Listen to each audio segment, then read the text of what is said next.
Are you looking for? Then it is the right place to know about this product, and I ensure you that you will happy to see this video. Watch carefully till the end.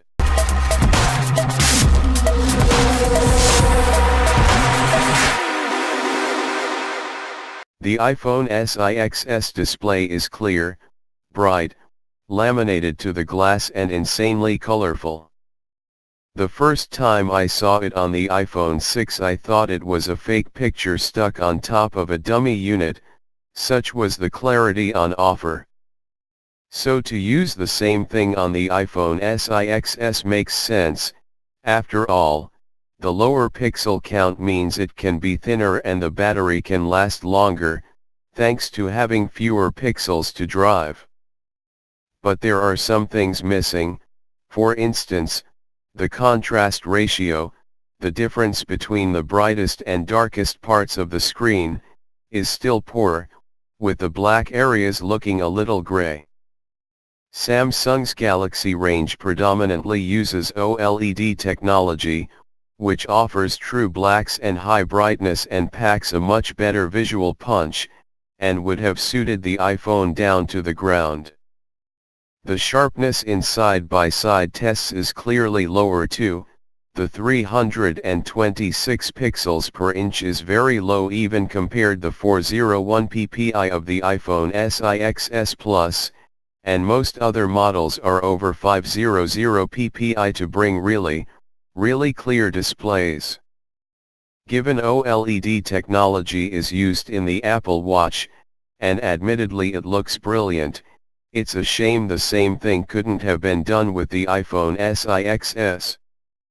It's important not to get too hung up on screen resolution in a phone. After all, if it's not serving a purpose, hey, Sony, then it's just wasting battery. But the industry has moved on, and the higher pixel densities on offer are starting to really bring something to the table, with apps and general use looking pin sharp. Better selfies. The iPhone SIXS comes with a 5MP camera to help improve those pictures that can only be taken from the front of the phone, and the rear 12MP side cameras simply won't do.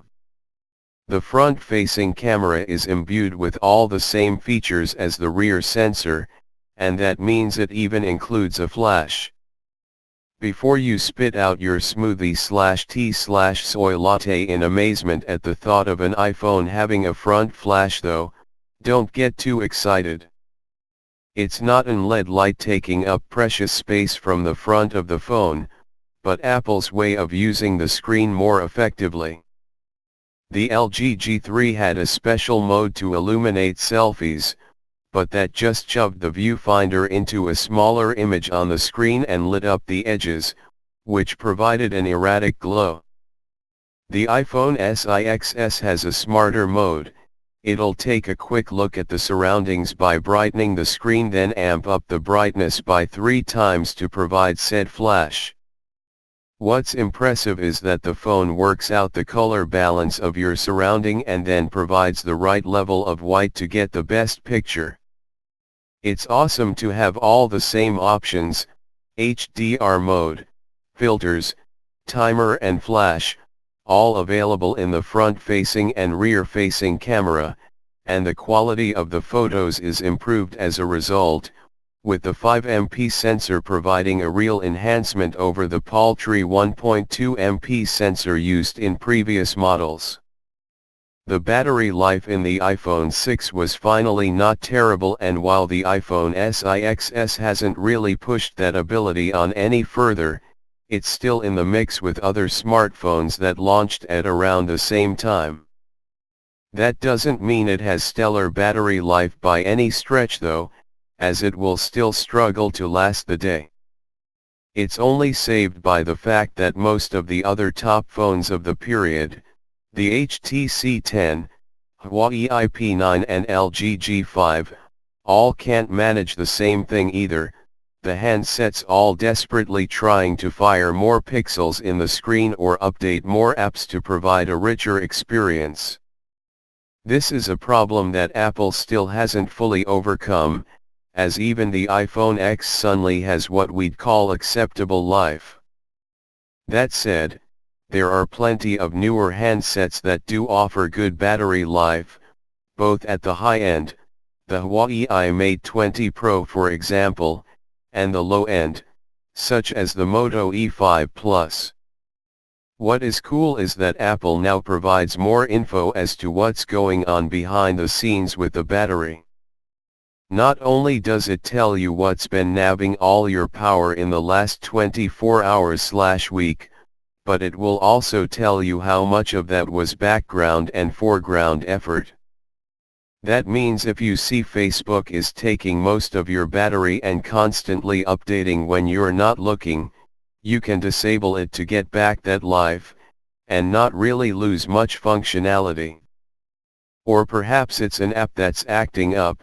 If so, delete it and reinstall and you'll probably find it behaves itself much better the next time around.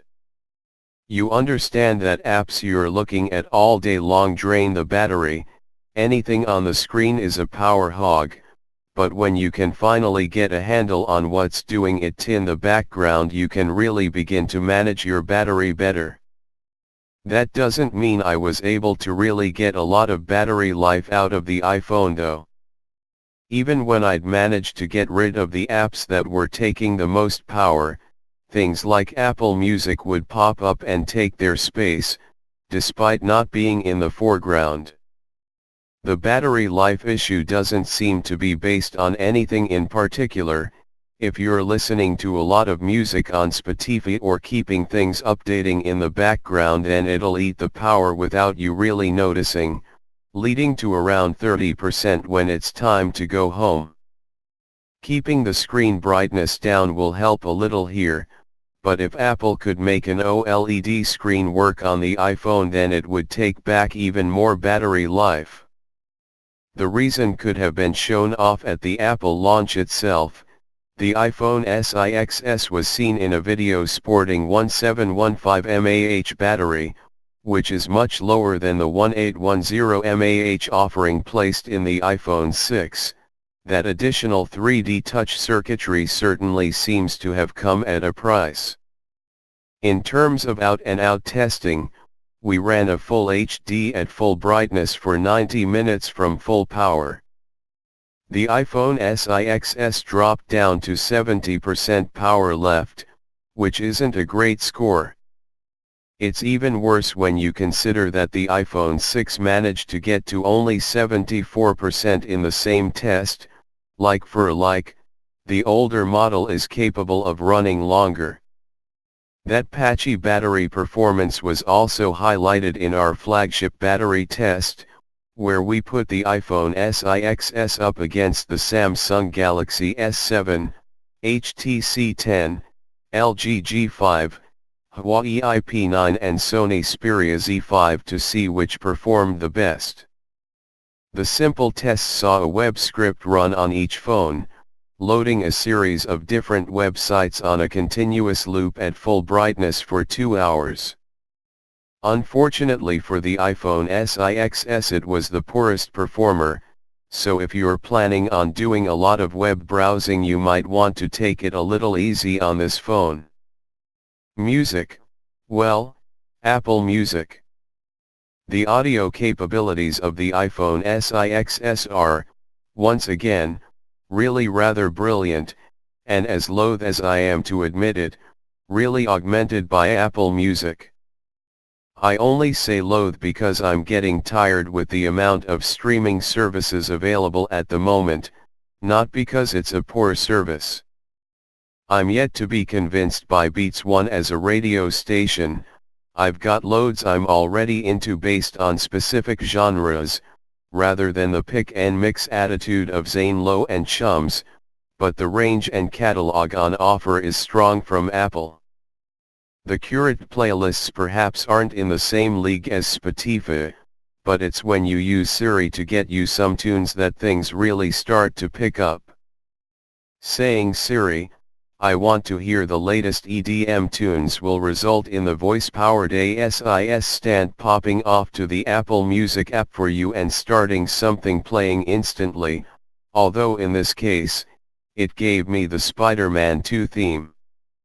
It's great for when you're out running and want to change the genre, or fancy a certain song suddenly, and takes away the horrible choice of having to stop and look at your phone or carry on and try to do it on the fly. In terms of the actual music player itself, well, Apple Music has made it a little confusing. Yes, your own MP3s are stored there just fine, but they're tucked away in the corner, with things like artists you can follow being shoved down your throat beforehand. I feel almost guilty for disliking that. There's part of me that can't help but buy into any service that plays on how cool liking music is, and as someone who's really into Girls Aloud and Bass Hunter, I've never really felt like part of the crew. I wonder if following artists will make things feel a little bit cooler, that I might start getting into Motown or jazz from 1950s, but there's something about terrible dance pop that keeps drawing me back in. At least Apple still caters for me. I can't see myself stepping too far from my Spotify subscription though when the Apple Music trial ends. With so many playlists and the excellent Discover Weekly on the go, I prefer to get my music from there, and the quality through a decent pair of headphones on the iPhone is superb. Speaking of headphones, there's a new feature of iOS that I'm really into. When you connect a pair of wired or wireless headphones, the lock screen will show you your favorite music app so you can get the most out of your music. What's impressive is how intelligent this service is, working out that Bluetooth headphones mean running and thus I want Spotify, while wired options will generally see me listening to my favorite podcasts. That's the kind of smarts I want to see from my phones, and it's good to see Apple matching Google now in terms of helping you save a few taps on your phone's screen. I saw in a BuzzFeed interview that Tim Cook bristled at the idea that the iPhone followed a TikTok release schedule for its phones, and that we're firmly in the talk phase. He preferred to say that the iPhone SIXS is a significant change, and the tagline of "the only thing that's changed is everything" shows that Apple really wants the world to think of the iPhone SIXS as powerful phone in its own right. And it is. This is Apple we're talking about, and it has so many fans that no matter what phone is released from the factory, it'll be considered as many people's next upgrade. Because, for all the power and style of Android handsets, they've still not matched the subtle, refined feeling you get from using the iPhone, the confidence that the apps will work better than anywhere else, that you'll experience fewer crashes, that everything will function as you expect it to. As per usual, the iPhone SIXS launched into a saturated market when it comes to top-end smartphones. 2016 saw the return to form of Samsung, the same low-cost offering from LG and an impressive option from Sony, all costing the same or less than the iPhone SIXS. Then there's the iPhone 7 II, which you might also be considering if you're looking at the SIXS, and then there are newer handsets, perhaps most notably the iPhone XR, since this is a modern Apple phone but with a less than flagship price, so is the SIXS a better bet than the competition? Verdict: Apple's idea that the only thing that's changed is everything seems instantly to be a bit of misnomer. Yes, on paper you can point to a lot of things: improved structure, new interface method, live photos, a sharper camera, a more powerful engine, but in reality only 3D Touch offers a significant upgrade. The iPhone SIXS is a long way from a bad phone because, simply, it's an iPhone. That's not me saying that anything Apple does is going to be great, but the reason so many people fall over themselves to get the new iPhone is because they know it will be a solid experience with very intelligent interface touches and a great app store, coupled with a great camera. To many, that's all they need. But being part of the Apple experience comes at a high price, literally. It launched as one of the most expensive phones on the market and it's still pricey today, and as such needs to impress in every way, which the iPhone SIXS doesn't quite do. The iPhone 6 remains on sale at a lower price, and the difference between it and Apple's latest phone is negligible. If you're desperate to get a new iPhone, but don't need or want the forever change, headphone jackless, iPhone 7 or anything even newer like the iPhone XS, I'd recommend the iPhone SIXS wholeheartedly, especially if you're jumping from a 5s. It's got a great interface that's only going to get better, and the overall package is still excellent.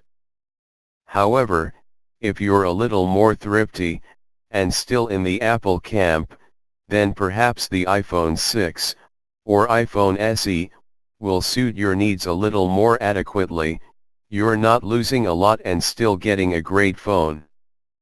It's only because the iPhone 6 was so impressive that the iPhone SIXS gets 4 stars.